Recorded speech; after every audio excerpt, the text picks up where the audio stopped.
За өнөөдөр бид нар Krita програм дээр layer-ыг хэрхэн ашиглах талаар хичээл орно. За layer ашиглах хичээл дээр бид нар өнөөдөр ямар зураг зурах вэ гэхээр за энэ журжийн модыг зурах нэ. За тэгвэл бүгдээрээ дэлгэцээ 2 хувааж байгаад зурах журжийн модоо ишээ гаргач. За layer ашиглана гэдэг маань бид нар энэ журжийн модыг зурахдаа энэ зургийн хэсгүүдийг тусдаа layer ашиглаж зурна гэсэн үг. Жишээлбэл энэ модыг нэг layer дээр, журжийг нэг тусад нь layer дээр, навчийг нь тусад нь layer дээр гэсэн үг. За энэ хоёр журж нэг нь цаана харагдаж байна тийм ээ. Тэгэхээр энэ хоёр layer-ыг журжийг ч хүртэл тусад нь зурах шаардлагатай гэсэн үг. За тэгэхээр бол бид нар хамгийн эхлээд background layer бол шууд төгжчихнэ. За төгжиж эхэлнэ гэж хэлсэн тийм ээ. За тэгээ шинэ layer үүсгэе. Add layer буюу энэ доор байгаа нэмэх тэмдэгэн дээр дарлаа. За paint layer 1 гэсэн layer үүслэе. За энэ layer-ыг хоёр журж байгаа юм би чинь эхнийхийг юу яачи? Журж 1 гэд нэрлэлчээ. За журж 1 гэж нэрлээд эхний журжийг зуръя. За нэг юм шар өнгө сонгоод арай шаргал цаатал нэрээ бараан шар юм байна. Тэгэхээр шаргал өнгөө сонгоод за гараараа зурхаар бид нар энэ чичиргээ аягүй их мэддэг учраас энэ нөгөө нэг өмнөх хичээлдэр сурсан freehand pad tool буюу автоматар засаад өгчдгийг сонгочихъя. За тэгээд size маань болохоор за 10 байхад болох байхаа. Зураад үзье. За 20 болгочих. Брашныхаа хэмжээг өргөнийг нь 20 болгоод зурж эхэлцгээе. За нэг юм хүү. Арай чөргөрөө. За нэг жоохон бүдүүрлж. За нэг Ctrl Z дараад хэрвээ чам таалагдахгүй байвал Ctrl Z дараад буцааж болдог шүү хүмүүдээ. За эхний журж болчлоо. За энэ журжээ будахдаа хувин буюу энэ fill гэсэн хувинтай будагтайхаа сонгоод авчираад голд нь дарчихна. Болчлоо. За одоо биш үү? Дараагийн журжийг зурахдаа дахиад нэг шинэ layer үүсгээд бусдын зурж болно. Аль эсвэл энэ журжээ биш үү? Дахиад ашиглаж өнгийн өөрчлөлт ашиглахын тулд шууд duplicate буюу copy paste хийж гэнэ гэсэн үг. Тэгэхээр яг үгээр энэ журж 1 гэдэг layer дээр очиод mouse 2 дээрээ дарна. Mouse 2 дээрээ дараад ингээ харах юм бол энэ duplicate layer or mask гэж байгааз. За энэ дээрс энийг сонгоно. Аль эсвэл Ctrl G гэдэг давчийг дарж болно гэж байгааз. За тэгэхээр duplicate layer дээр ингээ дарангууд copy of журж 1 буюу журж 1-ийг copyдсан юм 2 layer болсон гэсэн. За одоо бид нар энэ copy of журж 1 гэсэн 2 layer-ийнхаа нөгөө цаатлынхаа журжийг нааш нь татаж гаргаж ирэхин тулд яг уу гэхээр copy of журж 1 гэдгийг цэнхэр болгож сонгож агаад keyboard-ныхоо Ctrl T давчийг дарна. Ctrl-ыг дарж агаад T давч дээр дарахаар нөгөө энэ copy of журж гэсэн layer маань дээр байгаа зурсан зураг маань ингээ идэвхжсэн гэсэн үг. Одоо ингээд энийг маус нэг дээрээ дараад чирээ гаргаад ирэхээр энэ байна гэсэн үг. За бид нар энийг ингээд эндээс жоохон дээш нь гаргахаар маус маань нэг юм тойрсон сумтай болж штэ. Тэрний үг гэхээр эргүүлэх боломжтой болж байгаа гэсэн үг. Баг зэрэг нэг ингэж эргүүл. Тэгээд гол руу нь оруулахаар маус маань дөрөв тишээ харсан сум болчихж байгааз энэ үед болохоор чирэх боломжтой болдог гэсэн. Хаашаач хамаагүй зөөж болно. За тэгснээ энэ журж маань өөрөө арай нэг улбар шаргал өнгөтэй байна тийм үү? Тэгэхээр энэ журжээгаа сонгосон чигээрээ хувин дээр очиод дарна. Хувин дээрээ дарж агаад өнгөө арай нэг улбар шаргал болгоод тий. За энэ болох болов гэж агаад авчираад дарчихна. Тэгэхээр яаж вэ? Арай өөр болж байгааз. За гих маягаар өөрчилж болох нэ.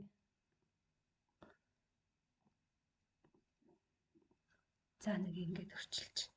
За тэгсэн чинь ууг нь бол энэ арай нэг шаргал нь наадталтай байх хэрэгтэй байтал цааталтаа гарчаад байна тийм үү? Тэгэхээр энэ леерийнхаа хамгийн наан гаргахмаар байгаа зураг маань зургийнхаа леерийг хамгийн дээр нь гаргадаг гэсэн үг. Тэгэхээр энэ жүрч нэг нь наан нь гарах хэрэгтэй юм чинь жүрч нэг нь эннийхээ дээр нь байх хэрэгтэй гэсэн үг. Тэгэхээр дээр нь байлгахын тулд яадаг вэ гэхээр энэ жүрч нэг гэдэг дээрээ очиод маус нэг дээрээ дарлаа. Дарсан чигээрээ ингэж ширчдэг гэсэн үг. Зөөгөөд. Тэгээд дээш нь татж байгаа тавьчихаар хамгийн дээр нь гарчна. Тэгэхээр одоо наанаа гараад ирсэн гэсэн үг. За одоо жүрч маань болцсон юм чинь бид нар одоо энэ copy of жүрч гэдгийнхаа name-ийг бас ингэж өөрчилж болдог шүү. Жишээлбэл энэ арилгаж байгаа жүрч арих гэдэг ч юм уу тийм ингэ бичиж болно. Арт талыг. За тэгээд одоо нэмэх тэмдэгтээр дараа дахиад нэг layer үүсгэлээ. За энэ layer юу нь бол хаанч байршуулж байна. Эхний ээлжинд хамгийн дээр нь байршуулж. За тэгээд mod гэж нэрлэж. За mod гэж нэрлсэн юм чи одоо бид нар бор өнгө сонгож байгаад нэлээ модны бор өнгө сонгож байгаад за энэ болох байхаа.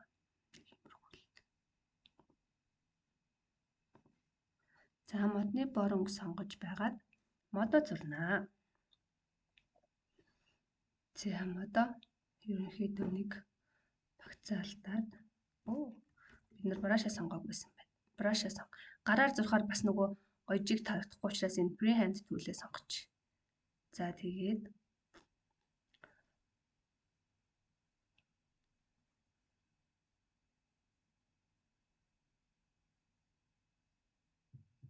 за нэг ингэсийг зурч. Болох болов? За одоо үнийгээ бодчих. Бодлаа.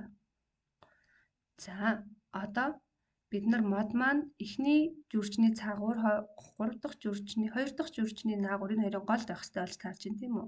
Тэгвэл энэ модыг энэ хоёрынхон леерийн голд нь тавьчихна. Модоо чирлээ. Энэ хоёр леерийнхаа яг голд нь тавилаа.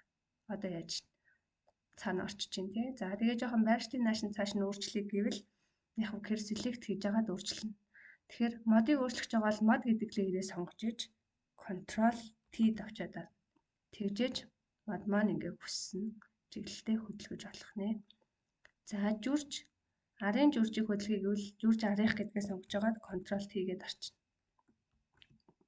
Тэгэхээр арын жүрч. За энэ модтойгоо харьцуулахад ихнэрхий том байгаа учраас жоохон жижигрүүлж тий. Тэгээ жоохон эргүүлж иймэрхүү тий. За уртлын жүрч нэг гэдгийг өөрчлөх жагаа бол уртлын жүрч нэг гэдэг леерээ сонгож агаад Ctrl T давчаад харна.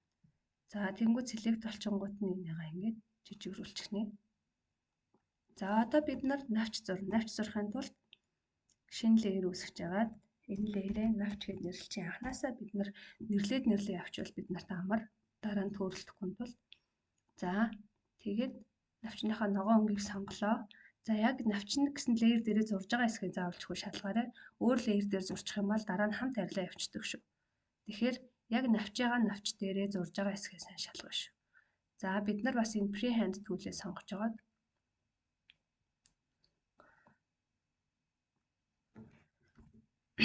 Ctrl Z дараа буцаа чи энэ маань 20 байх нь арай өргөдөөд байна. Навч зурхад жижигхэн учраас 10 болгож байгаад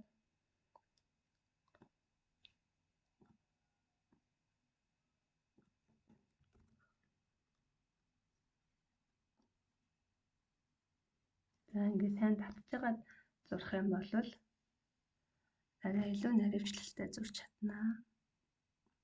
Ингээд засаад хүчмгүүдлэн тэгшилж. За тэгээ энийгээ будахтаа унгаа сонголоо. Шууд энэ гонгоор бутчихна. За. Одоо үүний дараа энэ навчнууд маань дандаа наан байгаа юм чинь бүгдээрээ наан байгаа юм чинь. За буцаад freehand tool-ээ сонголоо. Бүгдийг нь энэ төр зурчих.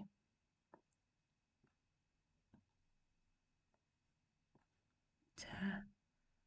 Энд ингээд энд болохоор нэг юм доош үзүүлсэн байна тийм ээ. Зурлаа. Энд болохоор тиймэрхүү. За унгаа сонгоод бүгдийг нь бодчих. За одоо энэ хоёр навч маань энд жүрч нэгийн цаагуур орсон байгаа учраас энэ леер дээр хамт зурчвал цаагуур нь оруулах гэхээр энэ навчнууд маань бас бүгд цаагуур нь орчино.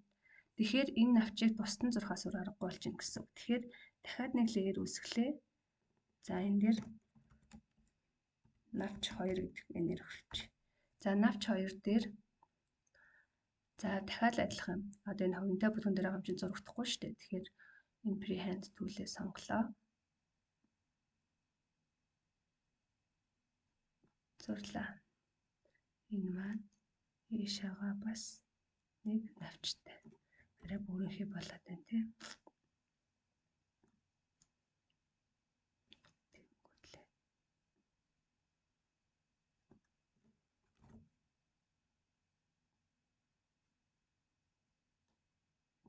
За ингэж зурч. Энийгээ будлаа. За энэ навч 2 маань жүрч нэгийн ард орох ёстой учраас доош нь чирээд жүрч нэгийн дор барьшилж ингээд яаж ард нь орчиж чинь тийм ээ. За ингээд леерүүд ашиглаад наан цаана харагдуулж чадлаа. За одоо энийг жоохон засыг гэвэл нааш нь ингэж татаж байгаад энэ нарийнуудыг энэ энгийн freehand энэ brush tool-ээ сонгож жагаад за тэгээ өмнө нь ашигласан өнгөнүүд маань энд гараад ирдэг байхгүй юу? Чиний яг сонгож ашигласан өнгөнүүд. Тэгэхээр чи ингээ олон ногоон сонгосон хэрнээ яг энэ ногооноо гаргаж ирч чадахгүй бол чиний өмнө ашиглаж исэн энд ингээ гараад ирчихдэг гэсэн. Чи хэрвээ ингээ өөр ногоон гаргаж ирээ бодвол ингээ өөр харагдах гэдэг шүү дээ. Тэгэхээр сая энэ нөгөө навч 2 гэдгийг сонгочоод будахаар энд харагдахгүй байгаа байхгүй. Тэгэхээр энэ навч маань өөрөө уг нь энд зурагдсан учраас энэ леер дээр зурагдсан учраас эхний навч гэдгийг сонгож агаад будна. Тэгсэн чинь хараа өөр ногоон өнгө сонгоцсон байгаа. Тэгэхээр өөр ногоон сонгох сонгол эрсдэлтэй учраас энэ игнэнээс би энэ ногооныг сонгож исэн юм чинь гэж түүхээсээ хараад сонгочиж болно. Аль эсвэл чи энд аль зөндөө олон ногоон сонгоцсон яг ялгаа мэдэхгүй байвал энэ хувинтай будагны яг дээр байгаа энэ simply color from the image or current layer гэж байгаа. Энийг сонгоод яг энэ будсан ногоон өнгөн дээр дарчна. Тэгэнгүүт яг тэр ногоон дээр чи авчиад өгдөг. Одоо жишээлбэл энэ цэнхэр дээр байжсэн байлаа гэж бодъё. Тэгэнгүүтлээ энэ төлийг сонгож агаад тэр яг ижлэхэн болгох гэж байгаа ногоон өнгөн дээрээ дарангууд яг тэр ногоон өнгөн дээр чи очична. Тэгэнгүүт нь буцаагаад brush болгож агаад ингээд засчна гэсэн үг шүү. За тэгэнгүүт зарим хүмүүс нөгөө layer заачаад байхад ингэдэг. Одоо ингэдэг. Жүрч нэгийг сонгочоод тэгсэн ирнэ. Энийг ингээ будах гад ингээ будсан заяа. Тэгэнгүүт ингээ будагдчихна. Будагдахын үед бол будагдчихна. Тэгэхдээ дараа нь ингээд чи энэ навчийг зөөх болноо. За энэ жүрч нэг дээр чи энийг засцсан заяа. Тэгэнгүүтлээ чи навчийг жоохон зөөх болоод навчаа сонгож агаад контрол-ийг дараад ингээ зөөсөн чи яасан? Тэр зас тэнд өөр юм үлдсэн байгааз. Тэр тэгэхээр юу гэсэн үг вэ гэхээр за контрол-ийг дараа буцаач. Энэ навч гэдэг леер дээр зураагүй жүрч нэг дээр зурцсан учраас тэнд үлдчихэд байгаа байхгүй юу? Тэгэхээр анханасаа леерүүдээ маш сайн шалгаж байгаарай. За тэгээд энэ наатлын жүрч нэгийг будах байгаа бол яг жүрч нэг гэдэг дээрээ л дарна. Тэгжиж жүрч нэгийнхаа өнгийг эндээс сонгоод буднаа, заснаа гэсэн үг. Тэгээ ингээ хитрхийн нарийнхан байгаа байвал энд хэмжээгээ жоохон нэмээд өгчөж болно шүү дээ, тий. Тэгээл ингээ засчихна гэсэн үг. За одоо модны хэсгийг сонголоо. Модыг будах байгаа бол мод гэдэг леерээ заавалчгүй сонгоно. За тэгээд бор өнгөний түүх маань энд байж байгаа. Энэ бор өнгөийг сонгосон учраас энэ бор өнгөө шууд автоматар сонгочих болно. За тэгээд бас адилхан томруулж ирлээ. Энэ хараа модны леер сонгоцсон учраас энэ жүрчэн дээр будагдахгүй байгаа шүү дээ, тий. Энийн ард орцсон учраас араар нь будагдаж байгаа гэсэн. Хэрвээ за ингэ будчихъя. Хэрвээ би жүрч нэг гэсэн леер сонгоцсон ирнэ модныг засах гэж оролдвол яах вэ? Ингээд жүрч нэгэн дээр гараад ирчих واخгүй. Тэгэхгүйгээр мод гэдэг леерээ сонгож жагаад засах юм бол яаж зассан жүржин дээр гарч ирэхгүй гэсэн. За, ингээд өнөөдрийн layering хичээл дуслаа.